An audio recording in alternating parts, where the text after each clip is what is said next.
Եվրասիական տնտեսական միության լիարժեք անդամ դառնալուց հետո առաջին անգամ Հայաստանում են հավաքվել ԵԱՏՄ մաքսային կառույցների ղեկավարները, նիստի օրակարգը հագեցած էր, իսկ Հայաստանին վերաբերող հարցերը կազմակերպչական բնույթի էին։ Առաջին հերթին անհրաժեշտ է, որ մեր հայ գործընկերները լիարժեք ինտեգրվեն, դրանից հետո միայն կարելի է խոսել արդյունքների մասին։ Վերլուծելով Ռուսաստանի, Ղազախստանի և Բելառուսի համագործակցության առաջին 2 տարիների փորձը,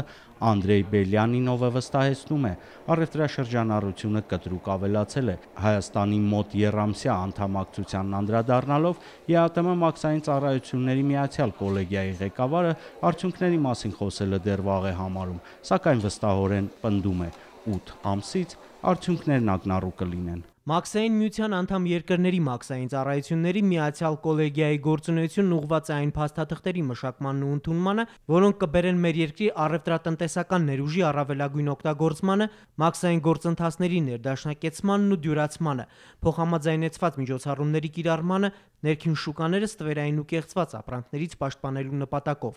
ԵԱՏՄ մաքսային ծառայությունների 14-րդ նիստում քննարկվել են անդամ երկրների սահմանների իրավիճակի, օպերատիվ տվյալների, հարկերի դրույքաչափերի վերաբերյալ տեղեկատվության փոխանակման տեխնիկական պայմանները, լուրջ հսկողություն է սահմանվելու մաքսանենգ ապրանքների տեղափոխման հնարավոր ուղիների նկատմամբ։ Քննարկվել են նաև 2014 թվականի հոկտեմբերի 10-ից Հայաստան ներկրված ավտոմեքենաների պահանջվող փաստաթղթերի ցանկի հստակեցման, ինչպես նաև ԵԱՏՄ այլ երկրներ մաքսատուրքերի չափերի ու հարկերի, մաքսային տարածքից դուրս եկող ապրանքների ու տրանսպորտային միջոցների գործարքների նույնականացման հարցերը։ Եթե ավտոմեքենաները ներմուծվել են Հայաստանի Հանրապետություն մինչև հոկտեմբերի 10-ը 2014 թվականը, ուստի այդ ավտոմեքենաները համարվում են ԵՏՄ տարածքում ազատ շրջանառության,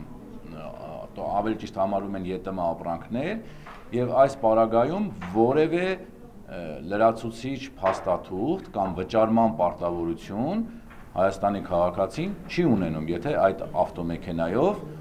մեկնում է դեպի ԵՏՄ անդամ մյուս երկրներ։ Խնդիր կարող է առաջանալ 2014-ի հոկտեմբերի 10-ից հետո ներմուծված ու ԵԱՏՄ միասնական մաքսատուրքից քիչ վճարած ավտոմեքենաների համար, որոնց տերերը կցանկանան հաշվառումից հանել ու արտահանել մեքենան։ Լրացուցիչ փաստաթղթերի վերաբերյալ փաստաթղթավորումը կկատարի մաքսային ծառայությունը էլեկտրոնային տարբերակով։ Վահե Կոստանդյան, Ռոմիկ Խաչատրյան, Առաջին ալիք։